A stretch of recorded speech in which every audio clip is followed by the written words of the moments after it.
Beberapa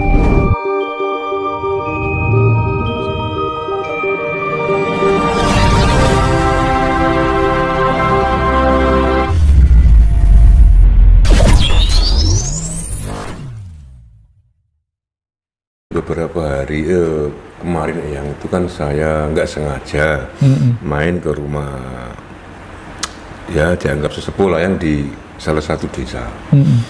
Beliau begitu yang bercerita-cerita, beliau juga mengatakan begini, sesok itu bakal ono presiden keturunan Cina tapi umurnya cuma sebentar, cuma seumur jagung.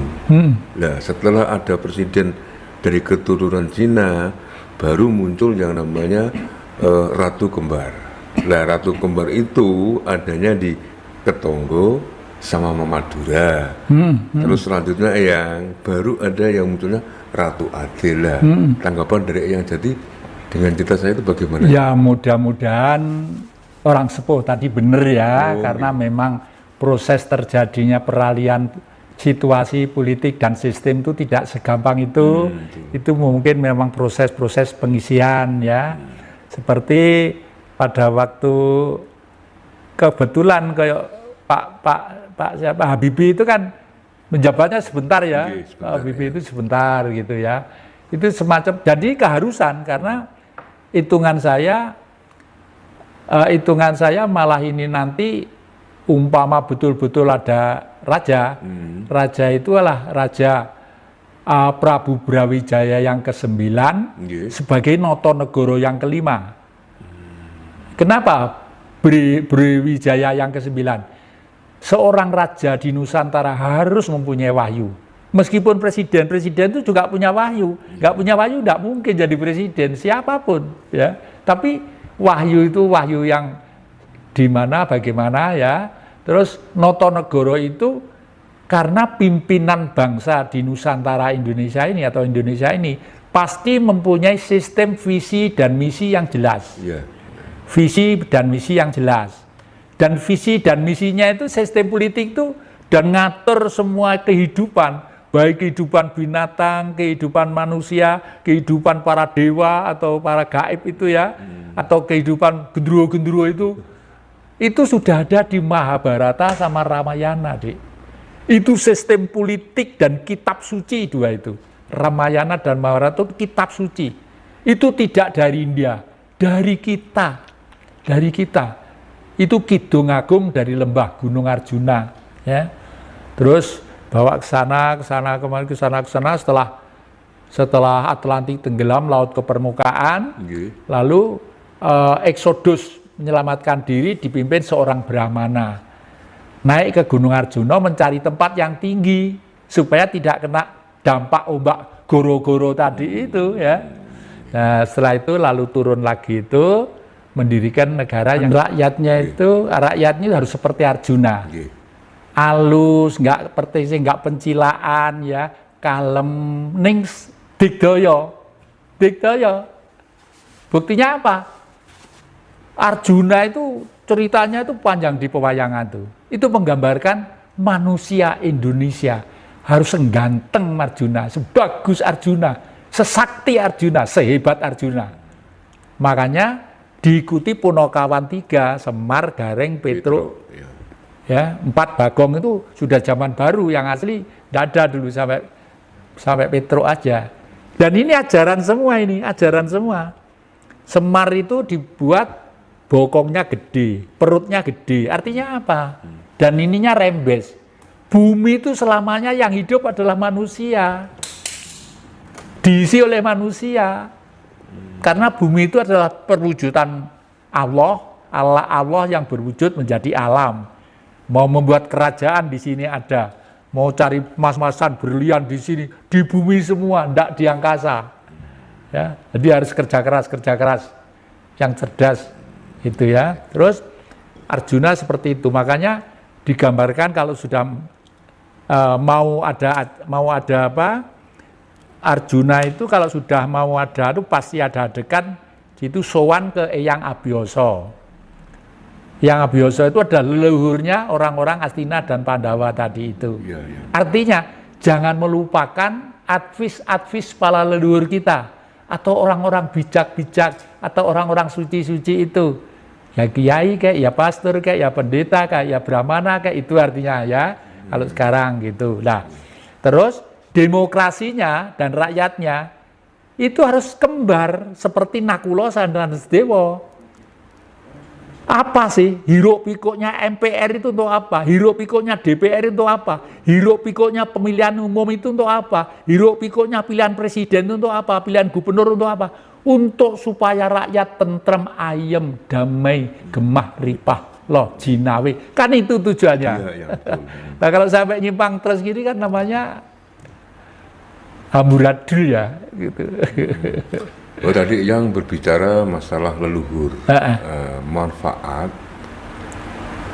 orang ziarah ke orang tua atau leluhur itu apa yang ya? Jadi gini, itu ziarah yang pertama itu kalau saya utamakan kepada ibu yang melahirkan saya, terus bapak yang melahirkan saya. Misalnya sebelum saya ke Blitar, ke makam Bung Karno, saya katakan di sana makam ya karena memang realnya seperti itu, meskipun saya menganggap Bung Karno itu nggak seperti itu gitu ya.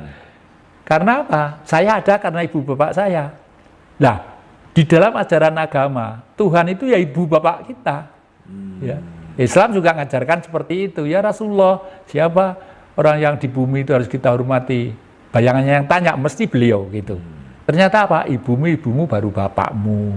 Karena betul, setiap ajaran agama itu ternyata ibu dan bapak itu merupakan sesuatu yang harus kita sujudi lebih dulu gitu. Yang ini kita berbicara soal sejarah yang. Jadi saya bergeser ke sejarah G30 SPKI. Mungkin yang jadi lebih paham lah untuk menjelaskan sebenarnya yang jadi penjahat sesungguhnya di peristiwa G30 SPKI itu siapa tuh yang sebetulnya? Jadi gini, saya juga prihatin tentang itu ya, karena itulah saya katakan negeri ini punya utang sejarah ya. Betul ya. Pancasila itu sakti itu kapan? Sejak lahir Pancasila sakti. Yang membuat bangsa kita rusak itu kan ada 30, ada 1. Memang waktu itu ada peristiwa dan peristiwanya tidak tanggal 30 September, tanggal 1 Oktober karena sudah jam 12 ke sana, hampir jam 2. Makanya Bung Karno mengatakan gestok, gerakan 1 Oktober. Bukan 30 September. Ini kan soalnya sudah kan waktunya sebetulnya kan sudah menjelang tanggal 1. Akhirnya bangsa di negeri ini tidak pernah bicara bahwa tanggal 30 September Bung Karno pernah pidato di PBB. Tentang we have the 5 principle of Indonesia, belief of God, nationalism, humanity, democratic, and social justice. Akhirnya itu sudah tidak kabur karena kalau tanggal itu semua masang setengah tiang, ya seakan-akan itu merupakan peristiwa yang dianggap penting. Padahal tidak seperti itu, tidak seperti itu. Saya mengikuti betul karena waktu itu saya berada di keluarga Bung Karno, ya di keluarga Bung Karno. Dari tokoh-tokoh yang datang ke sana bicara tentang peristiwa itu, waduh masih ingat semua. Nah oleh karena itu sebenarnya tugas kita nanti untuk ini sudahlah. Kalau nanti pemimpin itu di negeri ini bijak ya, sudah ayo. Sejarah yang sudah adalah sejarah yang tidak lurus kita luruskan. Yang ada adalah mari pikiran kita curahkan untuk menjemput era abad ketiga nanti. Tahun 3000 nanti itu. Tahun 3000 nanti itu eranya sudah era digitalisasi. Ekonomi sudah tidak lokal-lokal atau nasional lagi, sudah internasional ya toh. Sekarang warung-warung pecel sudah main download apa tuh? Online ya, main online. Itu ya, nah, seperti itu. Terus gini yang lebih miris lagi yang mungkin yang jadi kan nanti bisa menjelaskan biar kita paham sebetulnya biar kita sejarah yang seperti apa sih sejarah ini agar bisa lurus ya yang masalah G30 SPKI yang jadi itu kan banyak yang ya mohon maaf yang jadi mempunyai pandangan yang sangat-sangat miris terhadap Bung Karno, bahwa mengatakan bahwa adanya PKI itu karena restu dari Bung Karno lah, itu gimana yang tanggapannya? Ya. Nanti yang jadi mungkin untuk meluruskan ini yang ya betul. Ya, itu teman-teman pada tahu. Betul, anggapan itu betul. Karena Bung Karno pada waktu itu mencanangkan Trikora dan Dwikora. Ya, betul. Trikora untuk merebut Irian Barat, Dwikora untuk berhadapan dengan Malaysia. Trikora apa tugasnya? Membebaskan Irian Barat dari cengkeraman penjajah, dari cengkeraman bangsa lain. Nah, padahal Irian Barat itu hasil tambangnya 1 hari itu bisa untuk memberi makan manusia Indonesia dalam 1 minggu. Peribahasanya seperti itu. Iya. Loh, kalau sampai kita tinggalkan, ya eman-eman, itu wilayah kita kok. Apalagi kalau kita tarik ke belakang masalah pada waktu kerajaan kita, pimpinan ibu kota negara masih di Ternate. Di Ternate itu dulu kuasanya sampai Australia apa. Nah, ini orang barat yang sewot, yang panas ini. Makanya kerjasama dengan orang dalam negeri, ya, yang kira-kira memang mempunyai jiwa karakter, bukan satria sejati, untuk menggulingkan Bung Karno itu. Ya, dan saya tahu tahun 65 itu banyak waktu itu masih ada yang namanya pemuda-pemuda, ya, namanya pemuda rakyat. Itu salah satu underbone-nya dari partai politik, yang itu memang dihimpun untuk ke Jakarta. Lalu diberi pakaian korp tertentu untuk mendatangi rumah-rumah, langsung ini rumahnya ini, rumahnya ini, rumahnya ini. Ini yang mau membunuh pemimpin besar revolusi, membunuh Bung Karno, kasarannya seperti itu. Udah datang langsung, namanya orang desa diajak ke sana, di pakaian itu diberi senjata, udah ngawur gitu. Sebenarnya presidennya seperti itu, seperti itu, ya. Jika komunis ini bangkit lagi, yang bahayanya untuk Indonesia ini bagaimana, yang seperti apa ya? Saya yakin komunis tidak akan ada di Indonesia. Yakin ya? Saya yakin, seyakin-yakinnya. Hanya orang yang punya motivasi tertentu aja yang akan menggiring opini ke sana. Ya, karena rakyat sendiri itu pinter sekarang, udah kapok, ya. Sekarang kenapa masyarakat atau tokoh-tokoh tertentu yang mempunyai tempat-tempat yang biasanya untuk ngumpul itu kok sudah banyak tidak ngumpul? Ya karena adik-adik, anak-anak sudah pinter sekarang. Dia tidak usah belajar kepada orang yang makanya saya tidak berani membuka perguruan, perdepan itu tidak berani saya. Paling-paling ya cukup dengan HP, per-WA-an, kesana kemari begitu. Karena risikonya besar. Kalau dulu masih ada di bawah tanah rumah saya ini untuk gemblengi kader-kader nasionalis gitu, seperti itu dulu, ya. Itulah. Karena apa? Oleh karena itu ini harus ditekankan, Dek. Satu, PKI tidak akan mungkin lahir kembali di Indonesia. Rakyat kita sudah pinter, ya. Sudah nggak bisa dibohongi. Sudah bisa ditipu, dibohongi, dijerumuskan, dan tidak bisa. Dan rakyat jangan sampai mau dijerumuskan ke sana. Yang kedua, komunis bukan PKI. Ini harus diingat loh ya, harus diketahui. Beda. Komunis bukan PKI. Memang PKI komunis, tapi komunis bukan PKI. Tapi kalau gini ya, kalau kita melihat negara-negara yang berbahan komunis yang seperti China, Rusia, tapi kenapa negara-negara ini kok tambah maju ya? Iya, betul. Itu tanggapan bagaimana itu? Ini ya, ini menarik, pertanyaan yang menarik, senang saya. Ya. Kenapa? Orang sana itu berpikiran rasional, ya. Kalau zaman pengen melihat uripnya orang yang negara yang kira-kira menata manusianya itu, rakyatnya itu baik dan tertata pelan-pelan tapi pasti, pergilah ke daratan Cina. Cina itu penduduknya sekarang itu kira-kira berapa M gitu, udah M lebih ya penduduknya ya. Nomor 1 di dunia ya. Nomor 1 di dunia. Di sana itu ada desa seperti Pulau Bali, seperti Pulau Bali ada itu. Di masjid sana ada, gereja ada. Negara tidak boleh ngurusi itu. Itu adalah urusan pribadi masing-masing.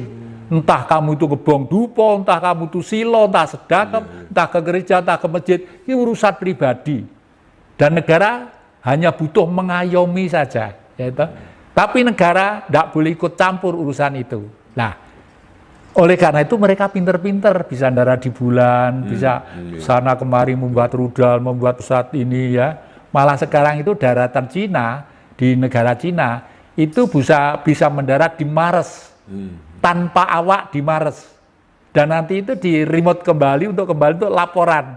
Di Mars itu sebenarnya bisa untuk huni atau tidak dipelajari. Apa isinya emas, apa berlian, apa gitu. Loh, perendah hebat deh. Karena apa? Karena mereka itu tidak berkhayal tiap hari sesuatu yang tidak mungkin. Misalnya, berkhayal tentang surga. Teori itu bagus deh. Bicara surga itu teori bagus. Tapi kalau biara surga itu, ya besok itu kalau mati di alam sana itu, besok itu kamu akan ada gini, akan diberi gini, yang pokoknya yang indah-indah, bidodari yang cantik-cantik. Nek mati bidodari cantik untuk apa? Nyium ya ndak bisa, bibir harus dipangan set. Gitu. Terus ada tengkorak tek gitu aja. Bidodari yang cantik-cantik. Nek mati bidodari cantik untuk apa? Nyium ya ndak bisa, bibir harus dipangan set. Gitu. Terus ada tengkorak tek gitu aja.